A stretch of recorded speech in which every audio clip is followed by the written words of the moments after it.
கோலி talk Kollywood news.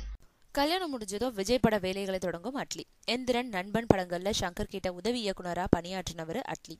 Arya, Nayanthara, Jai நடிச்ச ராஜாராணி படத்தின் மூலம் இயக்குனரா அறிமுகமான அட்லி அந்த படத்தோட வெற்றியின் மூலம் மொத்த தமிழ் சினிமா துறையினரையும் ரசிகர்களையும் ஒரு சேர தன்னோட பக்கம் திரும்பி பார்க்க வச்சாரு.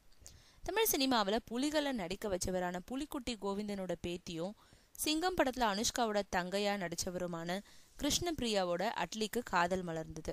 தங்களோட காதலை முறைப்படி பெற்றோர்கிட்ட தெரிவிச்சு சம்மதமும் வாங்கினாங்க. இந்த காதல் ஜோடிக்கு செப்டம்பர் 7ஆம் தேதி திருமண நிச்சயதார்த்தம் நடந்து முடிஞ்சது. இந்த நிலையில வர 9ஆம் தேதி அட்லி பிரியாவோட திருமணம் நடைபெற இருக்கு. அதை தொடர்ந்து அன்னைக்கு மாலை சென்னை ஹயாத் ஹோட்டல்ல திருமண வரவேற்பும் நடக்குது. மாரீசன் படத்தை அடுத்து விஜய் நடிக்க இருக்கும் அடுத்த படத்தை இயக்க ஒப்பந்தமாகி இருக்கும் அட்லி திருமணம் முடிஞ்ச கையோட வெளிநாட்டுக்கு போறாராம். தேனிலவு முடிஞ்சு திரும்பினதும் பட வேலைகள்ல களம் இறங்க இருக்காராம் அட்லி.